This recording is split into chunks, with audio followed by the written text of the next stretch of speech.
Plus one എക്സാമിന് തയ്യാറെടുക്കുന്ന കുട്ടികൾ ഒരിക്കലും കാണാതെ പോകരുത് ഈ വീഡിയോ. എല്ലാവർക്കും സ്വാഗതം. ഇന്ന് നമ്മൾ ഡിസ്കസ് ചെയ്യുന്നത് പ്ലസ് വൺ കെമിസ്ട്രിയിലെ സെക്കൻഡ് ചാപ്റ്ററായ അറ്റോമിക് സ്ട്രക്ചറിന്റെ രണ്ടാമത്തെ ഭാഗമാണ്. വളരെ ഇമ്പോർട്ടന്റ് ആയിട്ടുള്ള ടോപ്പിക്കുകളും അതേ ബേസ് ചെയ്തിട്ടുള്ള പ്രീവിയസ് ഇയേഴ്സ് ക്വസ്റ്റ്യൻസുമാണ് നമ്മളിവിടെ വർക്ക്ഔട്ട് ചെയ്യുന്നത്. അപ്പോൾ ഡെഫിനറ്റ് ആയിട്ടും ഈ ടോപ്പിക്കുകൾ പഠിക്കാതെ നിങ്ങൾ പരീക്ഷ എഴുതാൻ പോകരുത്. That is very very important. ഇതിനകത്ത് ഫസ്റ്റ് നമ്മൾ എടുക്കുന്നത് ലൈൻ സ്പെക്ട്രം ഓഫ് ഹൈഡ്രജൻ ആണ്. എങ്ങനെയാണ് ഹൈഡ്രജന്റെ ലൈൻ സ്പെക്ട്രം കിട്ടുന്നത്? നമ്മൾ ഹൈഡ്രജൻ ഗ്യാസ് കുറച്ചെടുക്കുക.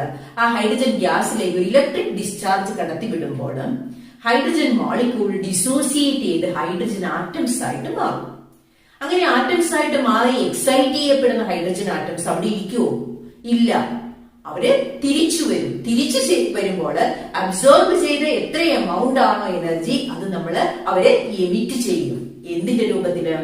ഇലക്ട്രോ മാഗ്നറ്റിക് റേഡിയേഷന്റെ രൂപത്തില് എമിറ്റ് ചെയ്യും.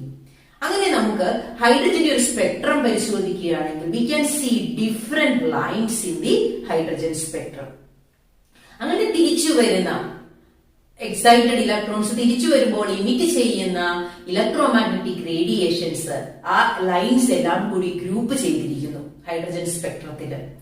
ഇവിടെ ചിത്രത്തില് നിങ്ങൾക്ക് കാണാം, അങ്ങനെ ഗ്രൂപ്പ് ചെയ്തിരിക്കുന്ന ലൈൻസിനെ എല്ലാം 5 സീരീസ് ആയിട്ട് മാറ്റിയിരിക്കുകയാണ്.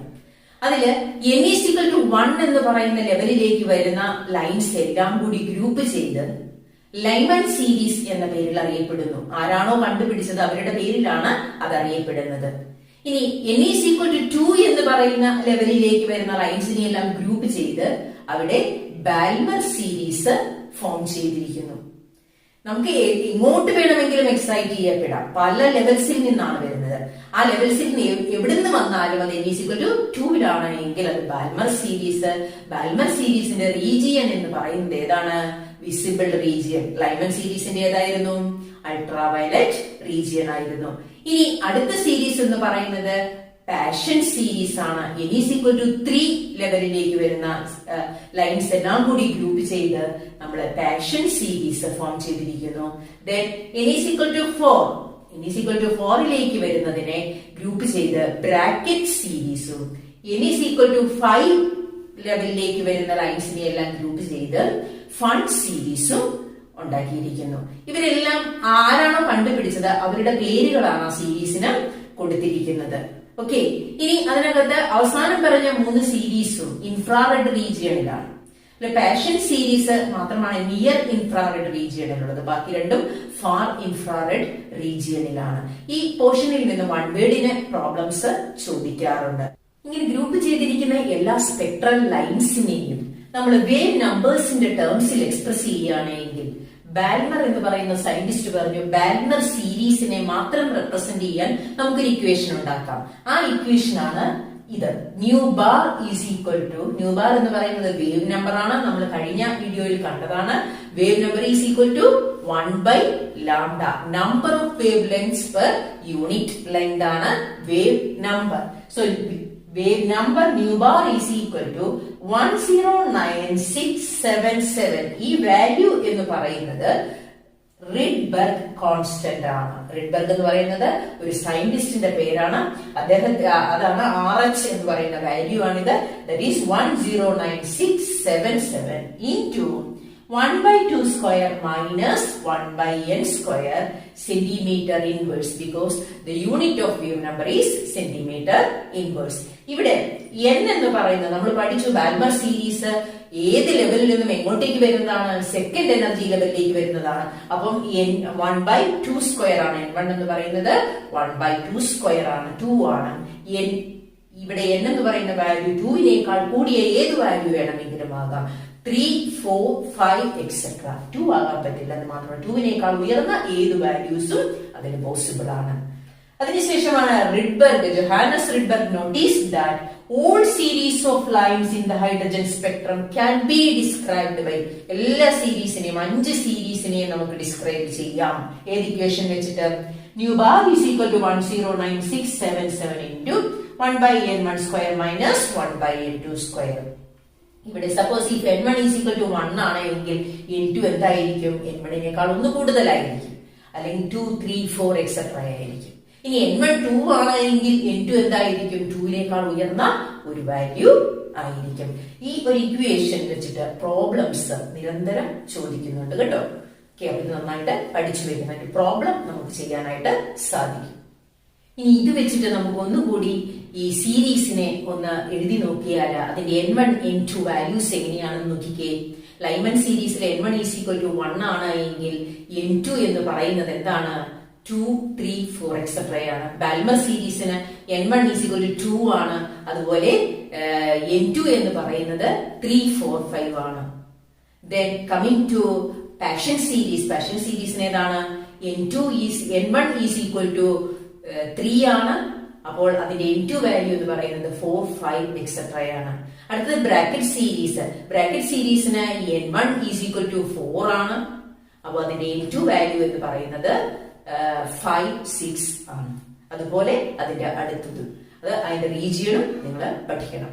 അടുത്ത ഇമ്പോർട്ടന്റ് ടോപ്പിക് ആണ്. അടുത്തൊരു ആറ്റം മോഡലാണ്. നമ്മൾ 2 ആറ്റം മോഡൽ പഠിച്ചു. ഏതൊക്കെയാണത്? തോംസൺസ് ആറ്റം മോഡലും റൂദർഫോർഡിന്റെ ആറ്റം മോഡലും. ഇനി മൂന്നാമത്തെ ഇമ്പോർട്ടന്റ് ആയിട്ടുള്ള ആറ്റം മോഡലാണ് ബോർ ആറ്റം മോഡൽ. ഇതിന്റെ പോസ്റ്റുലേറ്റ്സ് നിർബന്ധമായിട്ടും പഠിക്കണം, പരീക്ഷയ്ക്ക് ചോദിക്കുന്നതാണ്. സോ ദ ഫസ്റ്റ് പോസ്റ്റുലേറ്റ് എന്താണ്? Electrons are revolving around the nucleus in circular path of fixed energy and radius called stationary state or allowed state എന്ന പേരിലാണ് അത് അറിയപ്പെടുന്നത്. ഇതിന്റെ ഡെഫിനിഷൻ ആണ് കൊടുത്തിരിക്കുന്നത്. നമ്മുടെ ടെക്സ്റ്റിൽ കൊടുത്തിരിക്കുന്ന സെയിം ഡെഫിനിഷൻ തന്നെയാണ്. അവിടെ in the case of hydrogen atom the electrons are revolving around the ന്യൂക്ലിയസിന് ചുറ്റും ഫിക്സഡ് എനർജിയും ഫിക്സഡ് റേഡിയസും ഉള്ള സർക്കുലർ പാത്തിൽ കൂടി ആര് കറങ്ങിക്കൊണ്ടിരിക്കുന്നു? ഇലക്ട്രോൺസ് കറങ്ങിക്കൊണ്ടിരിക്കുന്നു. അവയെ വിളിക്കുന്ന പേരാണ് സ്റ്റേഷനറി സ്റ്റേറ്റ് അല്ലെങ്കിൽ allowed energy States. Now the second postulate. എന്താണ് second postulate? The electron does not change its energy when it remains in a particular orbit. ഒരു ഓർബിറ്റിൽ ഇരിക്കുന്നിടത്തോളം കാലം ആ ഇലക്ട്രോൺ അതിന്റെ എനർജിക്ക് വ്യത്യാസം വരുത്തുന്നതേ ഇല്ല. പിന്നെ എപ്പോഴാണ് അതിന്റെ എനർജിക്ക് വ്യത്യാസം വരുത്തുന്നത്? ആ ഇലക്ട്രോൺ ഒരു ലോവർ ഓർബിറ്റിൽ നിന്ന് ഹയർ ഓർബിറ്റിലേക്ക് പോകുമ്പോൾ അത് എന്ത് വേണം? എനർജി അബ്സോർബ് ചെയ്യും. അല്ലെങ്കിലോ ഒരു ഹയർ ഓർബിറ്റിൽ നിന്ന് ലോവർ ഓർബിറ്റിലേക്ക് വരുമ്പോൾ എനർജി എമിറ്റ് ചെയ്യും. ഈ 2 സാഹചര്യങ്ങളിൽ മാത്രമേ ഇലക്ട്രോണിന്റെ എനർജിക്ക് വ്യത്യാസം വരുന്നുള്ളൂ. So that is the second postulate. The energy of an electron does not change with time as long as it remains in a particular orbit, and energy is absorbed when electron moves from lower orbit to higher orbit, and energy is emitted when it moves from higher orbit to lower orbit. Okay, now the third postulate. The frequency of radiation absorbed or emitted when transition occurs between 2 stationary states that differ in energy, delta E is given by. ഇവിടെ 2 different energy സ്റ്റേറ്റിൽ ഇരിക്കുന്ന electron ആ 2 energy സ്റ്റേറ്റിന്റെയും difference delta E ആണ് എങ്കിൽ അവിടെ ഒരു energy transmission നടക്കും.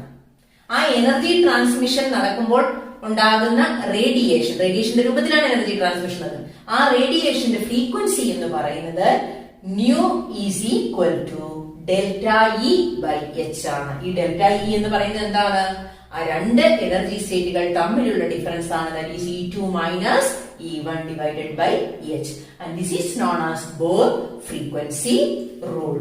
So the frequency of radiation absorbed or emitted when transition occurs between 2 stationary states, 2 stationary സ്റ്റേറ്റുകൾ തമ്മിൽ that differ in energy, delta E is given by nu is equal to delta E by H, which is equal to E2 minus E1 by H. Now the fourth postulate.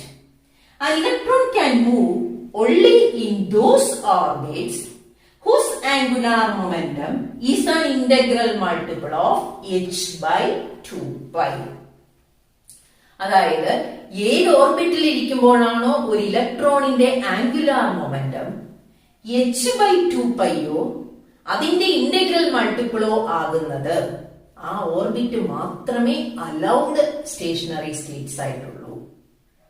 Okay, പറഞ്ഞിരിക്കുന്ന electron can move only in those orbits whose angular momentum is an integral multiple of h by 2 pi. So these are the four postulates of Bohr atom model. Now, what is Bohr's theory for hydrogen atom? Hydrogen ആറ്റത്തിന് ബോറിന്റെ theory എങ്ങനെയാണ് apply ചെയ്തിരിക്കുന്നത് നോക്കാം. നമ്മൾ പറഞ്ഞു first postulate electrons are revolving around the nucleus in circular path called orbit അല്ലെങ്കിൽ stationary state. ആ stationary സ്റ്റേറ്റിനെ റെപ്രസെന്റ് ചെയ്തിരിക്കുന്നതാണ് n is equal to 1, 2, 3, 4 എന്ന് പറയുന്നത്. അതാണ് നമ്മൾ പ്രിൻസിപ്പൽ ക്വാണ്ടം നമ്പേഴ്സ് എന്ന് വിളിക്കുന്നത്. That is the first thing. ഇനി ഓരോ ഓർബിറ്റിന്റെയും റേഡിയസ് കണ്ടുപിടിക്കുന്ന ഇക്വേഷൻ ആണ് Rn is equal to a0 n square. അവിടെ a0യുടെ വാല്യൂ എന്ന് പറയുന്നത് 52.9 picometer ആണ്. Okay, and suppose n is the number of orbits. If n is equal to 1, n is equal to 1 ആണ് എങ്കിൽ നമ്മൾ പറയും അത് ഹൈഡ്രജന്റെ ഫസ്റ്റ് ഓർബിറ്റ് ആണ്. അപ്പം R1 radius of the first orbit is equal to 52.9 into 1.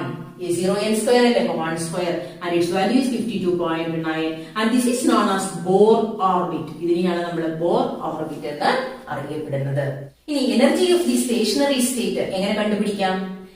En is equal to minus RH into 1 by n square. അവിടെ RH എന്ന് പറയുന്നത് റിഡ്ബർഗ് കോൺസ്റ്റന്റ് ആണ്. RH ന്റെ വാല്യൂ എന്ന് പറയുന്നത് ജൂളിലുള്ള വാല്യൂ ആണ്. നമ്മൾ ആദ്യം കണ്ടു വേവ് നമ്പറിന്റെ ടേംസിലുള്ള വാല്യൂ കണ്ടു, 109677 സെന്റിമീറ്റർ ഇൻവേഴ്സ് കണ്ടു അല്ലെ. ഇവിടെ ജൂളിലുള്ള വാല്യൂ ആണ് 2.18 into 10 raised to minus 18 joule. അങ്ങനെയാണെങ്കിൽ energy of the first orbit എന്തായിരിക്കും? ഫസ്റ്റ് ഓർബിറ്റിന്റെ എനർജി എന്തായിരിക്കും? So energy is equal to E1. First ഓർബിറ്റിന്റെ എനർജി എന്ന് പറയുന്നത് എന്തായിരിക്കും? നമ്മൾ എന്താ കൊടുക്കുന്നത്? Minus RH into 1 by n square അല്ലേ. അപ്പൊ ഇവിടെ എന്നിന് എന്ത് വാല്യൂ വരും? 1 സ്ക്വയർ എന്ന് വരും. അപ്പൊ എന്ത് തന്നെ വരും? Minus 2.18 into 10 raised to minus 18 joule ആയിട്ട് വരും. വൺ വേർഡിനും ഒക്കെ ചോദിക്കാറുണ്ട്, ചെറിയ ചെറിയ പ്രോബ്ലംസ് ആയിട്ട് ഇത് ചോദിക്കാറുണ്ട്. ഇനി ഹൈഡ്രജൻ ലൈക്ക് സ്പീഷീസിന്റെ റേഡിയസും എനർജിയും ഓർബിറ്റിന്റെ എങ്ങനെയാണ് കണ്ടുപിടിക്കുന്നതെന്ന് നോക്കാം. ഹൈഡ്രജൻ ലൈക്ക് സ്പീഷീസ് എന്ന് പറഞ്ഞാൽ ഹൈഡ്രജനില് ഒരു ഇലക്ട്രോൺ ആണുള്ളത് അല്ലെ. അങ്ങനെ ഒരു ഇലക്ട്രോൺ ഉള്ള എല്ലാ സ്പീഷീസിനെയും നമ്മൾ എന്തെന്ന് വിളിക്കും? ഹൈഡ്രജൻ ലൈക്ക് സ്പീഷീസ് എന്ന് വിളിക്കും. First one He+. ഹീലിയത്തിന്റെ അറ്റോമിക് നമ്പർ 2 ആണ്. 2 ഇലക്ട്രോണും 2 പ്രോട്ടോണുമാണ് അതിനുള്ളത്. അപ്പൊ ഒരു He+ എന്ന് പറയുമ്പോൾ അതിൽ എന്ത് പോയി? ഒരു ഇലക്ട്രോൺ പോയി. ബാലൻസ് എത്രയേ ഉള്ളൂ? ഒരു ഇലക്ട്രോണേ ഉള്ളൂ. So that is a hydrogen like system. Now ലിഥിയത്തിന്റെ അറ്റോമിക് നമ്പർ 3 ആണ്. 3 ഇലക്ട്രോൺ ഉണ്ട്. So Li2+, 2 positive charge. അപ്പോഴും 2 ഇലക്ട്രോൺ പോയി, ബാക്കി എന്തുണ്ട്? 1 ഉണ്ട്. അതുപോലെ തന്നെ Be3+, ബെറിലിയത്തിന്റെ 4 ആണ്. 4ൽ നിന്ന് 3 ഇലക്ട്രോൺ പോയി, ബാക്കി 1 ഇലക്ട്രോണേ ഉള്ളൂ. So these all are examples for hydrogen like species. ഇനി അതിന്റെ റേഡിയസ് കാൽക്കുലേറ്റ് ചെയ്യുന്നത് എങ്ങനെയാണെന്ന് നോക്കാം. ചെറിയൊരു വ്യത്യാസം മാത്രമേ ഉള്ളൂ. ഇവിടെ നമ്മൾ ഏത് ആറ്റം ആണോ എടുക്കുന്നത് ആ ആറ്റത്തിന്റെ അറ്റോമിക് നമ്പർ കൂടി ഉൾപ്പെടുത്തിയിട്ടുണ്ട്.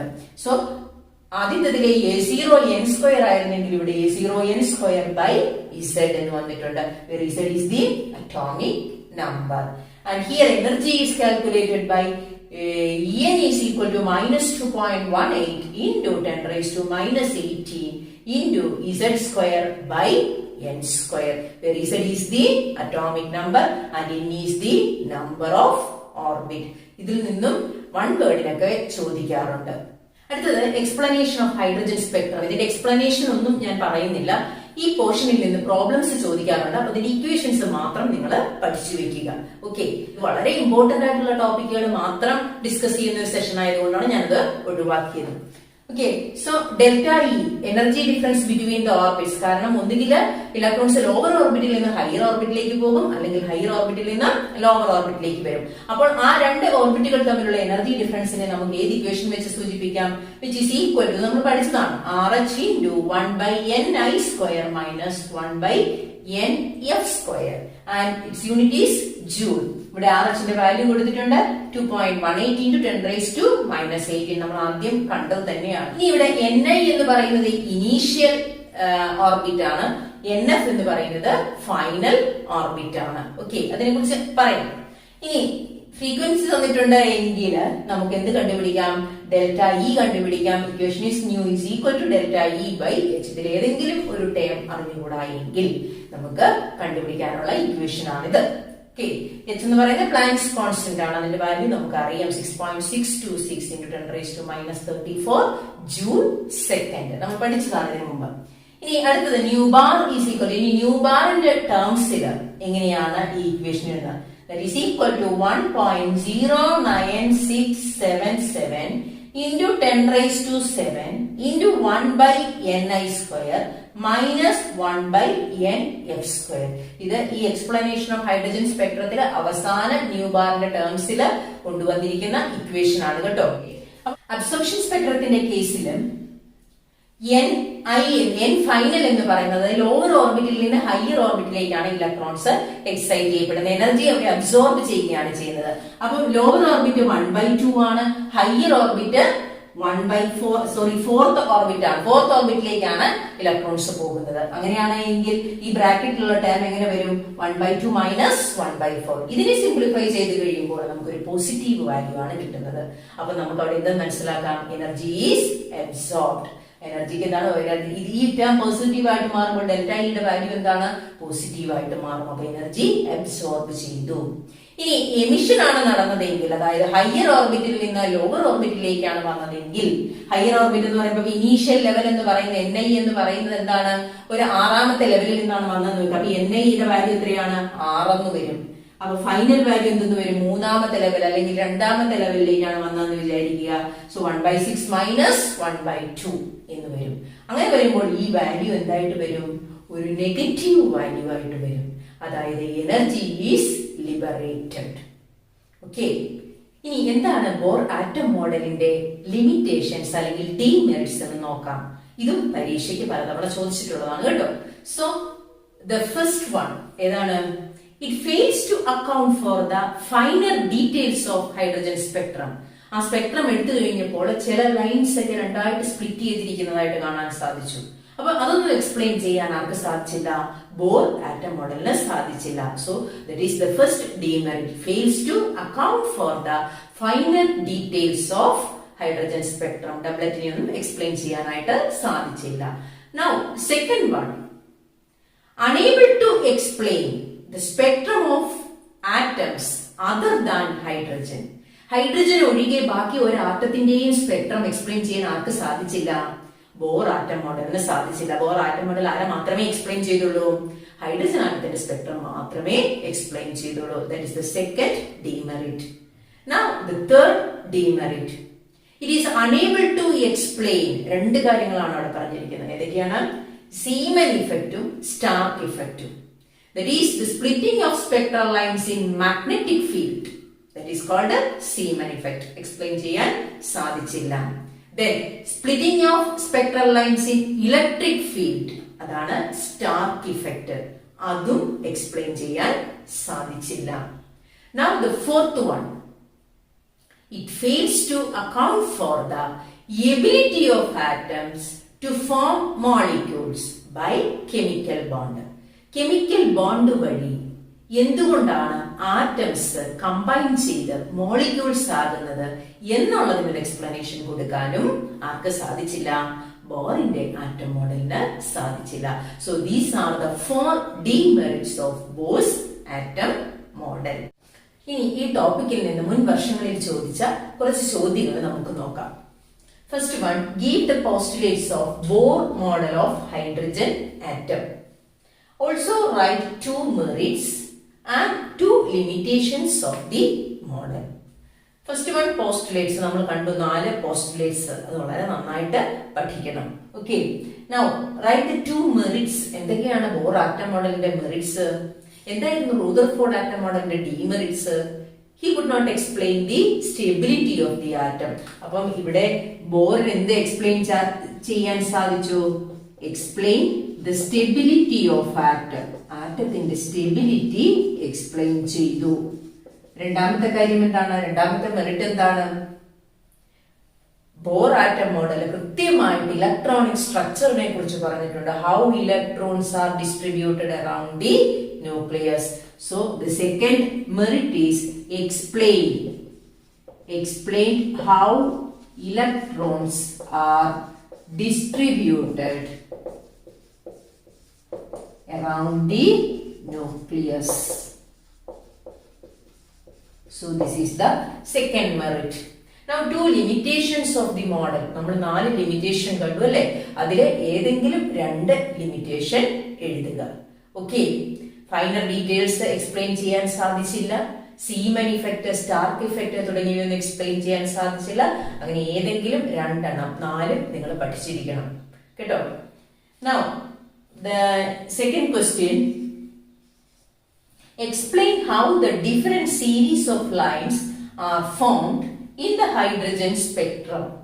എങ്ങനെയാണ് ആ ലൈൻസ് ഫോം ചെയ്യുന്നതെന്ന് എഴുതണം. ഇലക്ട്രിക് ഡിസ്ചാർജ് കൊടുത്തപ്പോൾ ഹൈഡ്രജൻ ആറ്റംസ് എക്സൈറ്റ് ചെയ്ത ആറ്റംസ് തിരിച്ചു വന്നു എന്നൊക്കെ നമ്മൾ പറഞ്ഞില്ലേ? ആ ഒരു എക്സ്പ്ലനേഷൻ അവിടെ കൊടുക്കണം. Write the equation to find the wave number of a line in the hydrogen spectrum. അതിലെ വേവ് നമ്പർ കണ്ടുപിടിക്കാനുള്ള ഇക്വേഷൻ ഏതാണെന്ന് എഴുതണം. ഏതാണ് ഇക്വേഷൻ വേവ് നമ്പർ കണ്ടുപിടിക്കാനുള്ളത്? നമ്മൾ പഠിച്ചു nu bar is equal to, nu bar എന്ന് പറഞ്ഞാൽ എന്താണ്? 1/λ which is equal to RH into 1/n1 square minus 1/n2 square and the unit is centimeter inverse. ഒരു ഇക്വേഷൻ എഴുതി കഴിയുമ്പോൾ അതിന്റെ ടേംസ് എന്താണെന്ന് നമ്മൾ എക്സ്പ്ലെയിൻ ചെയ്തു വെക്കണം എക്സാമിന്. Here RH is the Rydberg constant and its value is 10967 centimeter inverse. Okay. Now N1 and N2 are the energy levels in the hydrogen atom. If N1 is equal to 1, N2 is equal to 2, 3, 4, etc. N1നേക്കാൾ എപ്പോഴും കൂടുതലായിരിക്കും ആരുടെ value? N2ന്റെ value. Okay. Now the third question, fill in the blanks. ഇതൊരു ക്വസ്റ്റ്യന്റെ പാർട്ടായിട്ട് വന്നതാണ് ഈ ഒരു part. Lyman series ultra violet region തന്നിട്ടുണ്ട്. ബാൽമർ സീരീസ് ഏത് റീജിയൻ ആണെന്ന് എഴുതണം. നമ്മൾ ആ ഓരോന്നും അപ്പിയർ ചെയ്യുന്ന റീജിയൻ നമ്മൾ പഠിച്ചില്ലേ? ഇതിന്റെ ബാൽമർ സീരീസ് അപ്പിയർ ചെയ്യുന്ന റീജിയൻ ഏതാണ്? Visible region. അപ്പൊ ആ ഒരു ടേബിളും നിങ്ങൾ നന്നായിട്ട് പഠിക്കണം. 1 വേർഡിനൊക്കെ ചോദിക്കാൻ സാധ്യതയുള്ളതാണ്. അടുത്ത question, which of the following transition of electron in the hydrogen atom will emit maximum energy? ഏത് ട്രാൻസിഷൻ ആണ് മാക്സിമം എനർജി എമിറ്റ് ചെയ്യുന്നതെന്നാണ് ചോദിച്ചിരിക്കുന്നത്. അപ്പൊ എനർജി എമിറ്റ് ചെയ്യുന്നതിന്റെ ഇക്വേഷൻ നമ്മൾ ഏതാണ് പഠിച്ചത്? Delta E is equal to RH into 1/ni square minus 1/nf square. നമ്മൾ പഠിച്ചതാണ് അല്ലേ? ഇവിടെ RH വാല്യൂ എന്താണ്? RH is equal to 2.18 into 10 raised to minus 18 joule. പഠിച്ചതാണ്. ഇവിടെ RH വാല്യൂ കോൺസ്റ്റന്റ് ആണ്. അപ്പം എനർജിയിൽ ഉണ്ടാകുന്ന വ്യത്യാസം എന്ന് പറയുന്നത് ആരുടെ വ്യത്യാസമാണ്? ഈ ബ്രാക്കറ്റിനകത്ത് കിടക്കുന്ന ടേംസിന്റെ വ്യത്യാസമാണ്. അപ്പോൾ ഈ വ്യത്യാസം കണ്ടു കഴിഞ്ഞാൽ നമുക്കറിയാം ഏത് ട്രാൻസിഷൻ ആണ് കൂടുതൽ എനർജി എമിറ്റ് ചെയ്യുന്നത്. അപ്പൊ അത് മാത്രം നമുക്ക് കണ്ടാൽ പോരെ? ഓക്കെ, നമുക്ക് ആദ്യത്തെ ട്രാൻസിഷൻ നോക്കാം. N5 to N4. അപ്പൊ ഹയർ ഓർബിറ്റിൽ നിന്ന് ലോവർ ഓർബിറ്റിലേക്ക് വരികയാണ്. അപ്പൊ അതിന്റെ 1/5 സ്ക്വയർ മൈനസ് 1/4 സ്ക്വയർ. ഈ ഡിഫറൻസ് ആണ് നമ്മൾ കണ്ടുപിടിക്കേണ്ടത്. ഈ ഡിഫറൻസ് കൂടുതലാണെങ്കിൽ എനർജി കൂടുതലായിരിക്കും. It is equal to 1/25 minus 1/16 and which is equal to 16 minus 25 divided by 25 into 16. Okay, അതോടെ നിൽക്കട്ടെ കേട്ടോ. അടുത്ത ട്രാൻസിഷൻ എന്ന് പറയുന്നത് ഏതാണ്? N4 to N3 ആണ്. അപ്പം 1 ഇനീഷ്യൽ ലെവൽ എന്ന് പറയുന്നത് 4 ആണ്. 4 square minus 1/3 square. Okay, which is equal to 1/16 minus 1/9 which is equal to 9 minus 16 divided by 16 into 9. Okay, now third transition N3 to N2.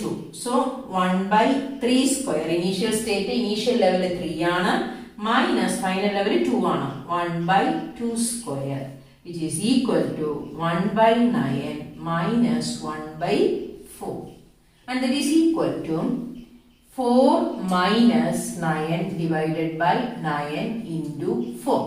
Okay. ഇനി ഇത് ഓരോന്നിനെയും സിംപ്ലിഫൈ ചെയ്ത് കഴിയുമ്പോൾ first വണ്ണിനെ simplify ചെയ്ത് കഴിയുമ്പോൾ നമുക്ക് കിട്ടുന്ന ആൻസർ എന്ന് പറയുന്നത് 0.0225 ആണ് കിട്ടുന്ന ആൻസർ. സെക്കൻഡ് വണ്ണിനെ സിംപ്ലിഫൈ ചെയ്യുമ്പോൾ നമുക്ക് കിട്ടുന്ന ആൻസർ 0.0486 ആണ്. Now the third one, transition. 3ൽ നിന്ന് 2ലേക്കുള്ള ട്രാൻസിഷനെ സിംപ്ലിഫൈ ചെയ്യുമ്പോൾ നമുക്ക് കിട്ടുന്നത് 0.138 ആണ്. സി ഏത് ഡിഫറൻസ് ആണ് ഇവിടെ കൂടുതൽ? ഈ ഡിഫറൻസ് ആണ് കൂടിയ വാല്യൂ. അപ്പൊ എനർജി കൂടുതൽ എമിറ്റ് ചെയ്യുന്നത് ഏത് ട്രാൻസിഷൻ ആണ്? N3 to N2. So the third is the right answer. അല്ലെങ്കിൽ തന്നെ നമ്മൾ സ്പെക്ട്രൽ ലൈൻസ് വരച്ചപ്പോൾ നമ്മൾ കണ്ടു ഫസ്റ്റ് ലെവലിൽ നിന്ന് ഷോർട്ട് ആയിട്ട് വരയ്ക്കുകയാണ്. ഫസ്റ്റ് ലെവലിൽ n is equal to 1 ഇവിടെയാണ് നമ്മൾ വരച്ചതെങ്കിൽ സെക്കൻഡ് കുറച്ചുകൂടി മുകളിലാണ് നമ്മൾ വരച്ചത്, കുറച്ചുകൂടി ഹയർ ആണ്. തേർഡ് എന്ന് പറയുന്നത് അതിലും കുറച്ചുകൂടി ഹയർ ആണ്. പക്ഷെ മുകളിലേക്ക് പോകും തോറും ആ എനർജി ലെവൽസ് തമ്മിലുള്ള ഡിഫറൻസ് എന്ന് പറയുന്നത് ചെറുതായി വരികയാണ്. ആ സ്പെക്ട്രം ഓഫ് ഹൈഡ്രജൻ ഒന്ന് പരിശോധിച്ചാൽ മനസ്സിലാകും. അപ്പൊ ഇപ്പോഴും lower transition N3 to N2 ഈ ഒരു ട്രാൻസിഷൻ ആണ് ഇവിടെ കൂടുതൽ എനർജി എമിറ്റ് ചെയ്യുന്നത്. ഓക്കെ, അടുത്ത question. Calculate the wavelength of the first line in the Lyman series of the hydrogen spectrum. Hydrogen സ്പെക്ട്രത്തിലെ ലൈമാൻ സീരീസിലെ ഫസ്റ്റ് ലൈനിന്റെ വേവ് ലെങ്ത് കാൽക്കുലേറ്റ് ചെയ്യാനാണ് പറഞ്ഞിരിക്കുന്നത്. ഏതാണ് ഇക്വേഷൻ നമ്മൾ പഠിച്ചിരിക്കുന്നത്? Nu bar is equal to 1/λ is equal to RH into 1/n1 square minus 1/n2 square. Lyman series ആകുമ്പോൾ n1 എന്ന് പറയുന്നത് എന്താണ്? n1 ഈസ് ഈക്വൽ ടു 1 ആണ്. ഇനി ഫസ്റ്റ് ലൈൻ എന്ന് പറഞ്ഞാൽ ഏത് ലൈനാണ്? 2ൽ നിന്ന് 1ലേക്ക് വരുന്ന ലൈൻ. അപ്പൊ n2ന്റെ വാല്യൂ എന്താണ്? n2 ഈസ് ഈക്വൽ ടു 2 ആണ്. സോ RH ന്റെ വാല്യൂ എന്താണ്? RH is equal to RH തന്നിട്ടുണ്ടാവും, is equal to 109,677 centimetre inverse. Okay, now 1/λ is equal to നമുക്ക് എഴുതാം 109,677 ഇൻറ്റു 1/1 സ്ക്വയർ. n1ന്റെ വാല്യൂ എത്രയാണ്? 1 ആണ്. മൈനസ് n2ന്റെ വാല്യൂ എത്രയാണ്? 1/2 square. Okay, which is equal to 109,677 into 1/1 minus 1/4, which is equal to 109,677 4 into 4 minus 1 divided by 4 എന്ന് പറഞ്ഞാൽ എത്രയാണ്? 109,677 into 3/4. ഇതാണ് 1/λ. ഇതാണ് നമ്മളോട് കണ്ടുപിടിക്കാൻ ആവശ്യപ്പെട്ടിരിക്കുന്നത്. എന്താണ്? വേവ് ലെങ്ത് ആണ്, ലാംഡയാണ് കണ്ടുപിടിക്കാൻ ആവശ്യപ്പെട്ടിരിക്കുന്നത്, അല്ലെ? So lambda is equal to, ഇത് തിരിച്ചിട്ടാ പോരെ equation. So lambda is equal to 4 divided by 109,677 into 3. ഇത് ചെയ്ത് കഴിയുമ്പോൾ നമുക്ക് കിട്ടുന്ന answer 1215.7 into 10 raised to minus 8 centimeter. Okay, now we know that 1 nanometer is equal to 10 raised to minus 7 centimeter. 10 raised to minus 7 centimeter. അങ്ങനെയാണെങ്കിൽ ഇതിന്റെ നാനോമീറ്ററിലുള്ള value എന്തായിരിക്കും? which is equal to lambda is equal to 121.57 nanometer. Okay, അടുത്ത question. Calculate the wave number of radiation due to the transition of an electron from 4th orbit to 2nd orbit. ഇവിടെ ഏത് series ആണെന്നൊന്നും പറഞ്ഞിട്ടില്ല, പക്ഷെ എന്ത് പറഞ്ഞിട്ടുണ്ട്? എവിടെ നിന്നാണ് electron transition നടക്കുന്നത്? 4th orbit to 2nd orbit. Second ഓർബിറ്റിലേക്ക് വരുന്നതിനെയെല്ലാം നമ്മൾ ഗ്രൂപ്പ് ചെയ്ത് എന്തെന്നാ വിളിച്ചത്? ഏത് സീരീസ് ആണ്? Balmer series. അപ്പൊ ഇത് ഏത് സീരീസ് ആണ്? ബാൽമർ സീരീസ് ആണ്. ഓക്കെ. ഇനി ഐഡന്റിഫൈ ചെയ്യാൻ പറഞ്ഞു തന്നാൽ നമുക്ക് ആൻസർ എഴുതാം. ഏത് സീരീസ് ആണെന്ന് ഐഡന്റിഫൈ ചെയ്യുക. ഇവിടെ തന്നിട്ടില്ലല്ലോ. അപ്പൊ സെക്കൻഡ് ഓർബിറ്റിലേക്ക് ആയതുകൊണ്ട് നമ്മൾ എന്ത് മനസ്സിലാക്കണം? അത് ബാൽമർ സീരീസ് ആണ്. ഫസ്റ്റ് ഓർബിറ്റ് ആണെങ്കിൽ ലൈമാൻ സീരീസ് ആണ്. ഇനി ഇതിന്റെ ഇക്വേഷൻ, ബാൽമർ സീരീസിന് ഒരു ഇക്വേഷൻ ഉണ്ട്, അല്ലാതെ ജനറൽ ഇക്വേഷൻ ഉണ്ട്. ഞാൻ ഇവിടെ ജനറൽ ഇക്വേഷൻ ആണ് എഴുതുന്നത്. വേവ് നമ്പർ ആണ് കണ്ടുപിടിക്കേണ്ടത്. So nu bar is equal to RH into 1 by n1 square minus 1 by n2 square. ഇവിടെ n1 എന്ന് പറയുന്നത് എന്താണ്? ബാൽമർ സീരീസിന്റെ കേസിൽ which is equal to 2 ആണ്. n2 എന്ന് പറയുന്നത് എന്താണ്? that is 4 ആണ്. Now let us substitute. New bar is equal to RH ന്റെ value 109,677 into 1 by n1 എത്രയാണ്? 2 square minus 1 by n2 4 ആണ്. So 4 square which is equal to 109,677 into 1 by 4 minus 1 by 16. LCM 16 ആണ് അല്ലേ? So which is equal to 109,677 into 4 minus 1 divided by 16, and that is equal to 109,677 into 3 by 16. ഇത് simplify ചെയ്ത് കഴിയുമ്പോൾ 20,564.44 centimetre inverse കിട്ടും. ഇവിടെ centimetre inverse ആണ് new bar wave നമ്പറിന്റെ unit. അപ്പം അവസാനം നമ്മൾ ആ യൂണിറ്റ് കൂടി എഴുതണം ആൻസറിൽ. സോ ഇവിടെ വേവ് നമ്പർ ആണ് കാൽക്കുലേറ്റ് ചെയ്യാൻ പറഞ്ഞിരിക്കുന്നത്. ഇനി വേവ് ലെങ്ത് കാൽക്കുലേറ്റ് ചെയ്യാൻ പറഞ്ഞിട്ടുണ്ടെങ്കിൽ എന്ത് ചെയ്താൽ മതി? നമുക്കറിയാം wave number is equal to എന്താണ്? 1 by lambda ആണ്. So lambda is equal to എന്ത് എഴുതിയാൽ മതി? 1 divided by 20,564.44. ഇത് ചെയ്ത് കഴിഞ്ഞാൽ നമുക്ക് അതിന്റെ ആൻസർ കിട്ടും. അപ്പം ഇങ്ങനെ പ്രോബ്ലംസ് 2-3 തവണ ഇതിനു മുമ്പ് പരീക്ഷയിൽ ചോദിച്ചിട്ടുണ്ട്. ഇത്തരം പ്രോബ്ലംസ് നിങ്ങൾക്ക് എക്സ്പെക്ട് ചെയ്യാം. അടുത്ത question, find the number of emission lines when the excited electron of hydrogen atom in n is equal to 6 drops to ground state n is equal to 1. ഇത് നിങ്ങളുടെ NCERT എക്സസൈസിൽ കിടക്കുന്ന ഒരു ക്വസ്റ്റ്യൻ ആണ്. ഇത് previous ഇയറിൽ ചോദിച്ചിട്ടുള്ള ഒരു ക്വസ്റ്റ്യൻ ആണ്. നമ്പർ ഓഫ് എമിഷൻ ലൈൻസ് കാണാനുള്ള ഇക്വേഷൻ ഉണ്ട്. അത് നമുക്ക് പഠിക്കാനില്ല. എങ്കിൽ ഞാൻ അതൊന്ന് എഴുതാം. n2 minus n1 into n2 minus n1 plus 1 divided by 2. ഇതാണ് ഇക്വേഷൻ. ആ ഇക്വേഷൻ വെച്ച് നമുക്ക് ചെയ്യാൻ പറ്റട്ടെ, നോക്കാം. ഇവിടെ 6ൽ നിന്ന് 1ലേക്ക് വരുമ്പോൾ പല പോസിബിലിറ്റി ഉണ്ട്. 6ൽ നിന്ന് 1ലേക്ക് വരാം, ആദ്യം 6ൽ നിന്ന് 5ലേക്ക് വരാം, 6ൽ നിന്ന് 4ലേക്ക് വരാം. അങ്ങനെ നമുക്ക് ആ ട്രാൻസിഷൻ ഒന്ന് എഴുതി നോക്കാം. നോക്കിക്കേ, n is equal to 6 ആണ് എങ്കിൽ 6ൽ നിന്ന് എങ്ങോട്ടേക്ക് വരാം? 5ലേക്ക് വരാം. 6ൽ നിന്ന് 4ലേക്ക് വരാം. 6ൽ നിന്ന് 3ലേക്ക് വരാം. 6ൽ നിന്ന് 2ലേക്ക് വരാം. 6ൽ നിന്ന് 1ലേക്ക് വരാം. ഗ്രൗണ്ട് സ്റ്റേറ്റിലേക്ക് എത്താം. ഇനി ഈ electron n is equal to 5ലാണ് എങ്കിൽ എന്തൊക്കെയുള്ള സാധ്യതയുണ്ട്? 5 to 4, 5 to 3, 5 to 2 and 5 to 1. 5 lines നമുക്ക് ഇവിടെ കിട്ടി. ഇവിടെയോ 4 ലൈൻസ് കിട്ടി. ഇനി n is equal to 4ലാണെങ്കിലോ 4ൽ നിന്ന് 3ലേക്ക്, 4ൽ നിന്ന് 2ലേക്ക്, 4ൽ നിന്ന് 1ലേക്ക്. നമ്പർ ഓഫ് ലൈൻസ് എത്രയാണ്? 3. n is equal to 3ൽ നിന്നാണെങ്കിലോ 3ൽ നിന്ന് 2ലേക്ക്, 3ൽ നിന്ന് 1ലേക്ക്. എത്ര ലൈൻസ് കിട്ടി? 2. Now n is equal to 2 ആണെങ്കിലോ 2ൽ നിന്ന് 1ലേക്ക്. ഇവിടെ എത്ര ലൈൻ കിട്ടി? 1 ലൈൻ കിട്ടി. ഇനി ഈ ലൈൻസ് എല്ലാം കൂടി ഒന്ന് ആഡ് ചെയ്ത് നോക്കിക്കേ. 5 plus 4 9, 9 plus 3 12, 12 plus 2 14, 14 plus 1 15. So number of lines 15. Number of emission lines 15 എന്ന് കിട്ടി. ഇനി നമുക്ക് ഈ ഇക്വേഷൻ വെച്ച് ഒന്ന് ചെയ്ത് നോക്കാം.